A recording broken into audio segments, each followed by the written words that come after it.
Quem é do campo sabe, mas quem não é, como a maioria dos moradores da cidade, que compra os produtos, mas nem imagina o que está por trás da produção deles, desconhece a luta entre os que defendem as sementes naturais e as sementes transgênicas. No caso do milho, por exemplo, os defensores das sementes transgênicas alegam que elas são muito mais produtivas, mas são caras demais, alegam os defensores das sementes naturais.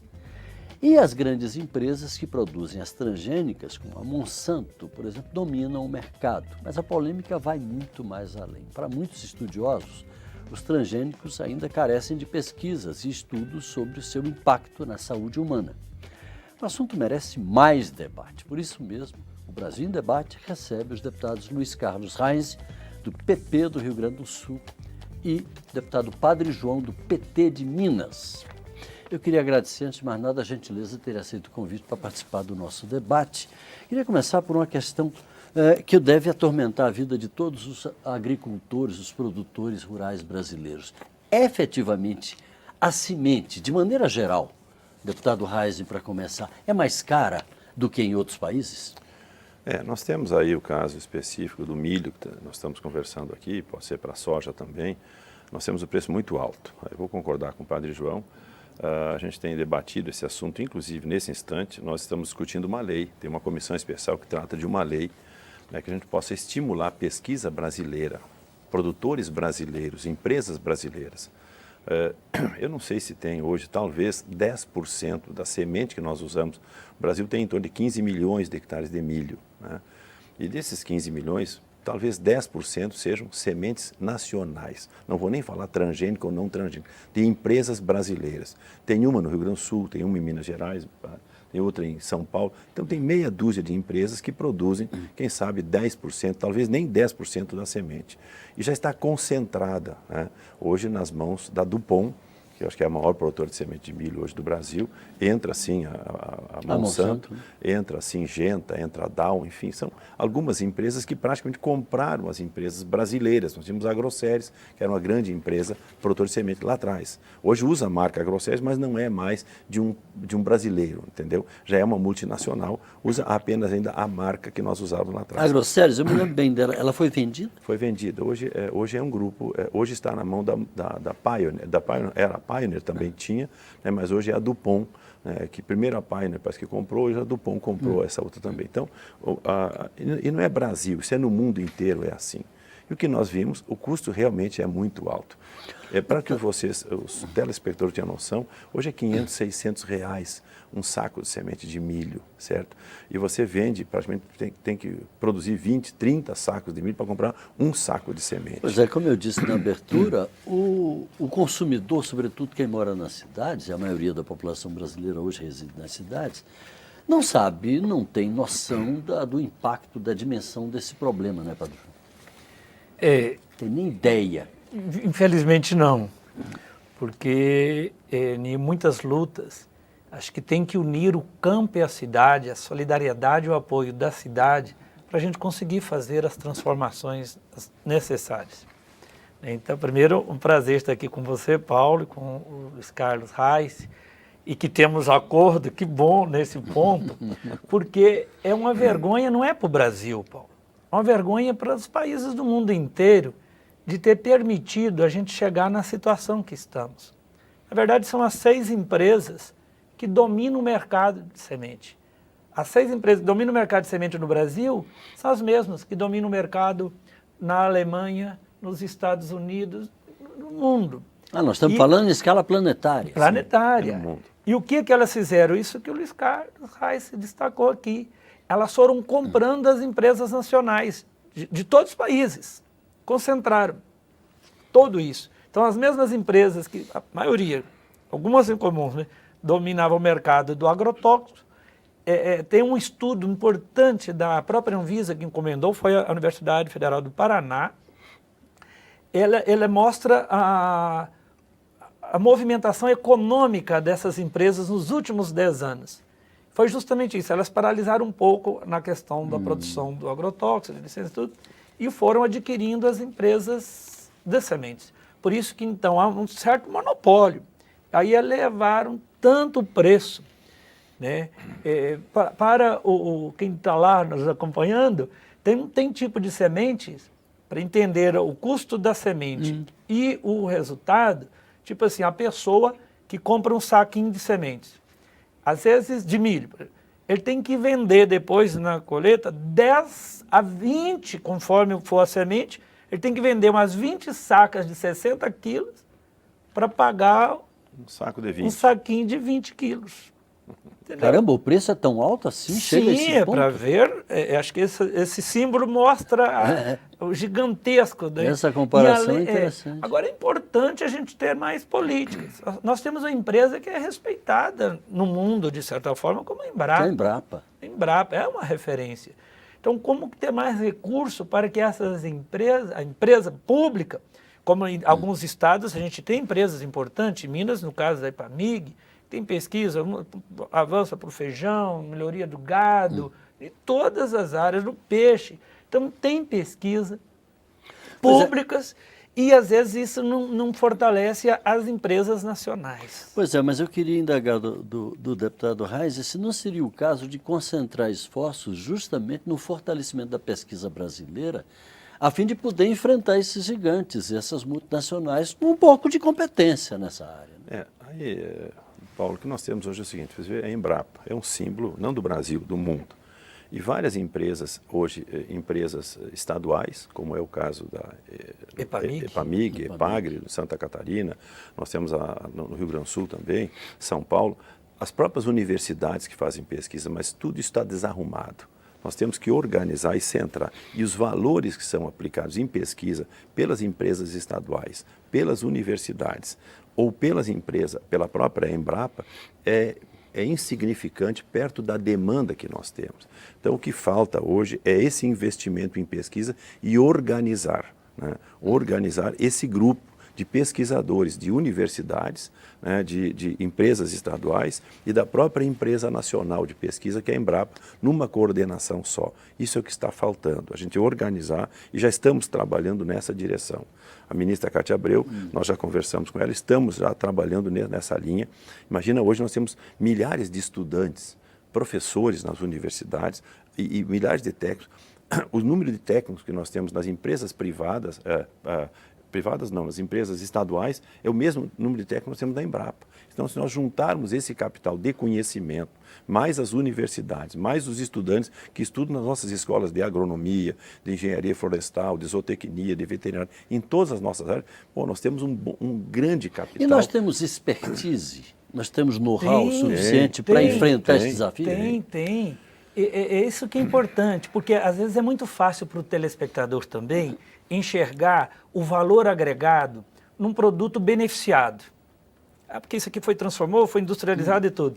Agora, como a gente enxergar o valor agregado na semente? Você vê uma semente que ela está ali, mas o que tem ali de investimento também da pesquisa, de armazenagem, da conservação, na pesquisa contemplando diversos aspectos, ou seja, a germinação, a resistência a pragas, a determinado, entendeu? Então é uma série, tem um grande valor agregado. Agora, acho que o desafio é esse, para o agricultor lá, seja ele o agricultor familiar, da comunidade tradicional ou agricultura empresarial, não pode pagar um preço tão alto e também não pode ter um risco. Por isso que é importante a pesquisa, a armazenagem, toda uma legislação que dê essa segurança. Porque a pessoa prepara a terra, vem a chuva, e de repente lançou uma semente que ela também não tem a qualidade e passou o tempo. Perdeu um momento importante, estratégico, que vai colocar aquele agricultor endividado, porque às vezes ele pegou o crédito para fazer tudo isso e não vai ter como honrar. Pois é, isso que eu falei no início, que a pessoa de casa não sabe, inclusive, Não do risco que o agricultor corre todos os anos. E aí, Paulo? Na hora de plantar. O padre João coloca aqui, eu vou lhe colocar. Hoje, não é só a semente. Se você pegar os defensivos, são as mesmas empresas que estão na Europa, que estão na Ásia, que estão nos Estados Unidos, que estão no Brasil, em qualquer parte do mundo. E que estão com as sementes. A concentração dos defensivos, a concentração das sementes, a concentração dos fertilizantes, a concentração das máquinas agrícolas. Eu falei nos itens principais. Esses 4 itens, eu seguramente não tenho mais do que 40 empresas no mundo inteiro que dominam isso aí. Isso é no mundo, não é no Brasil. No mundo da agricultura, da pecuária, da produção, são essas empresas que têm. E aí eles vêm e impõem as suas regras. Você pega 4 ou 5 empresas de tratores, por exemplo. É John Deere, é New Holland, Massey Ferguson, e aí você vai vendo. Você pega defensivo, você pega semente, é mais ou menos as mesmas. Fertilizantes da mesma forma. Então o que nós trabalhamos... Quase um dumping, né? Sim. Não, aí, assim, e basicamente são as mesmas que compram grãos. São as grandes empresas, Cargill, Bunge, enfim, que compram soja, que compram milho no mundo, entendeu? Então ele já tem a compra, né? Muitas vezes o fertilizante, muitas vezes o defensivo e a semente. Então eles são, né? E os produtores praticamente dominam a cadeia. Dominam a cadeia que ficam, né? Isso aí, compadre João, nós temos que alinhar essa questão, não interessa se é pequeno, se é médio, se é grande. São os produtores brasileiros então, que hoje estão pagando. Parece haver necessidade, então, de uma articulação até internacional, no sentido de enfrentar o problema, já que, como a gente está vendo, é transnacional. Sim, agora, claro, o problema da concentração. Você vê, existe a concentração, né? Claro que tem tecnologia, não vamos discutir isso, entendeu? Eu sou agrônomo, sou do ramo, e nós precisamos evoluir na tecnologia, e muitas vezes o nosso capital pensante aqui do Brasil é pequeno, quem está perto do poder econômico e das cabeças que eles têm no mundo inteiro. Isso não vale apenas para a nossa área da agricultura, isso vale para os medicamentos humanos também, entendeu? Da mesma forma. Mas nós acabamos, Raiz, privilegiando ainda as empresas multinacionais. A própria Embrapa, às vezes, contribui...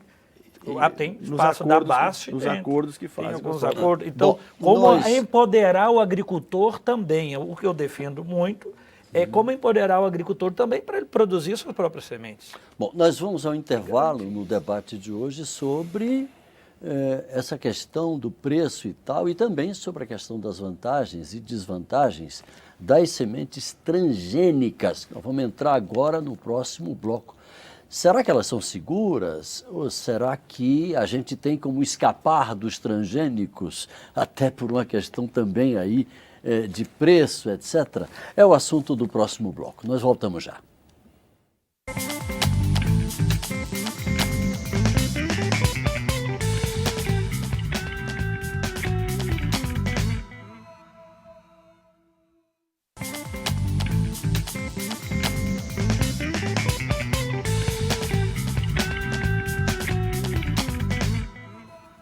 Estamos de volta com o Brasil em Debate e agora, nesse segundo bloco, vamos tratar das vantagens e das desvantagens das sementes transgênicas. Nós temos aqui a presença dos deputados Padre João, do PT de Minas, e Luiz Carlos Reis, do PP do Rio Grande do Sul. Eu queria retomar um pouco aquele finzinho ali, a gente começou a falar da questão dos transgênicos que eu havia tocado no início do programa. Será que é a única alternativa para redução, para a gente aumentar a produção e para a gente reduzir custos, é a gente apostar nos transgênicos, deputado Padre João? Não é a única. O transgênico, ele pode ser vejo que é muito mais uma estratégia das empresas multinacionais concentrar ainda mais, como vem um esforço também do Terminator. Ou seja, todas as sementes, porque hoje ainda tem sementes com pequenas empresas, com o próprio agricultor lá na ponta, que ele tira a semente para a safra seguinte. Então, isso ainda perdura, tem ainda. Agora, o transgênico ele já concentra mais nessas empresas, encarece. Então, hoje eu vejo que tanto assentado de reforma agrária ao grande produtor, numa escala empresarial, ele está como que refém dessas empresas. O transgênico é facilitar. E é possível avançar na pesquisa para garantir uma produtividade satisfatória. Sem recorrer a transgênicos. Sem recorrer a transgênicos. De acordo com o clima, com a umidade daquela região, como diversas características do solo, você avançar com determinadas sementes sem ser transgênica. E o custo também não vai ser tão alto. Então, mesmo que você tenha uma produtividade um pouquinho abaixo, você não vai pagar royalties, você não vai pagar um custo tão alto daquela semente. É por aí, embora existem as pesquisas que mostram uma produtividade fantástica, seja da cana, do milho, do feijão, da soja, uma produtividade satisfatória. que eu vejo, aí é uma outra questão. Tecnologia nós temos que ter.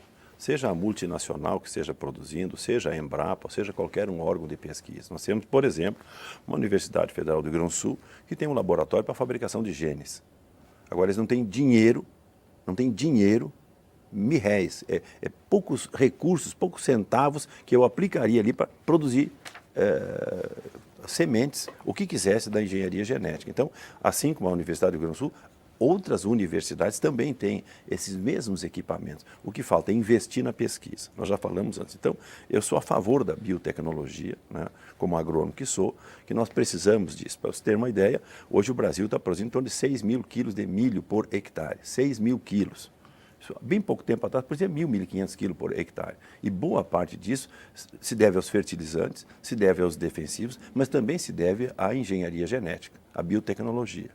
Então, nessa questão aí, eu vou defender a biotecnologia. Agora, se claro que aí eu concordo com o Padre João, a concentração eu também sou contra. Eu quero que empresas brasileiras possam também produzir. Uma variedade. É lógico. Agora, eu não sou contra a biotecnologia, eu sou a favor da transgenia, por exemplo, que lutei lá em 2001, 2002, 2003, para nós aprovarmos uma lei que está em vigor hoje no país. Então, pois é, mas encareceu mais a produção, usando mais agrotóxicos. Não é questão de... Triplicou o volume de agrotóxicos nesses mas anos. Aí é uma outra situação, Padre João. Essa questão, a tecnologia vem e nós temos que usar. Quer dizer, eu não consigo, por exemplo, eu tinha que fazer hoje 3, 4, 5 preparos de terra para me preparar para poder plantar. Hoje, com o plantio direto, que a tecnologia brasileira, feita por produtores brasileiros, produtor em primeiro lugar, depois os técnicos brasileiros, hoje exportado para o mundo, plantio direto. Entendeu? Agora, para mim poder plantar sem lavrar, sem discar, eu às vezes fazia 3, 4, 5 operações com trator, com grade, com arado, enfim, para depois entrar com a semente. Hoje eu entro com a semente já no plantio direto. Entendeu? Sem revolver agora, a terra. Com relação a esse tema que eu coloquei ali na abertura do segundo bloco, essa semente, ela é segura do ponto de vista da saúde humana? E aqui parece haver um embate entre os dois, não é? Que não concordam com isso. Queria começar com o Padre. Você acha que é saudável? Já se tem pesquisa suficiente para afirmar categoricamente que pode usar, que não tem problema? Para a saúde humana? Você foca a questão da saúde, mas são vários fatores que a gente tem que levar em conta. A saúde. Aí vai o princípio da precaução. Como tem estudos, sim, de universidades respeitadas no mundo inteiro, até porque tem país que já está proibindo o transgênico. Então, há uma insegurança, sim. Porque ainda, sobretudo, quando acontece, como houve essa tentativa aqui no Brasil, de não informar o consumidor que ali tem um jeito diferenciado daquele que ele acha que está consumindo. Se a pessoa tem uma alergia a um determinado jeito, ele não sabe, pode sim. Então, há uma ameaça, sim, à saúde, há uma questão econômica, uma questão também de perder as variedades, de ter cruzamentos que, em relação ao transgênico, é possível, né? Por isso que tem esse esforço em relação ao Terminator. Então, o transgênico ele provoca várias ameaças da saúde, a questão ambiental, econômica, são muitas as questões. Eu sei que o senhor discorda de muita coisa, deputado Reis. Eu só queria saber do senhor o seguinte, dos pontos que o deputado Padre João apontou, quais são os que o senhor discorda radicalmente? Eu digo que o transgênico é seguro. No Brasil, nós aprovamos uma lei em 2001, 2002, 2003, 2004. Há 3, 4 anos discutimos leis aqui, se aprovou. Hoje, para o consumidor brasileiro e mundial que come os nossos produtos, passa pela CTN Bio. Quem é CTN Bio? São 27 especialistas que cuidam do assunto, inclusive 12 doutores. Eu sou formado em agronomia, eu tinha que ter feito um mestrado e tinha que ter feito um doutorado. Então, são 12 doutores, 3 na área de saúde humana, 3 na área de saúde animal, 3 na área vegetal e 3 na área ambiental. 12 doutores e outros 15 membros que compõem a CTN Bio. Se esses doutores e mais outros especialistas e mais representantes dos ministérios que formam isso, se eles liberam e atestam os produtos, Paulo, para mim são seguros, entendeu? Quer dizer, eu não estou comendo qualquer coisa. Então, estas pessoas no Brasil e no mundo, hoje tem mais de 20 anos, trabalhos e pesquisas e estão usando. E claro que tem a concentração, é outra história, mas eu vou dizer que sobre a segurança dos alimentos. Então, essa é a questão que eu concordo que seja seguro. Eu sou agrônomo e aí eu vejo. Dominação é outra história. Agora, a segurança, sim. Né? Isso aí no mundo inteiro está se usando. Claro essa questão dos alergênicos, eu vou dizer a que se refere o deputado vou dizer, João. eu não sou contra o orgânico, jamais sou contra o orgânico. Agora, come e quem puder. Eu me recordo, lá nos anos 80, você com um salário mínimo comprava uma cesta básica. Hoje, com um salário mínimo, você compra 3, 4 cestas básicas, tu entendeu? Então, o custo também, lá no fim, aumentou a produtividade e diminuiu o custo para o consumidor brasileiro. Ele paga menos quando vai consumir uma lata de óleo de soja, 1 quilo de arroz, 1 quilo de feijão, enfim. Então, isso existe também. É importante que entenda-se também essa questão.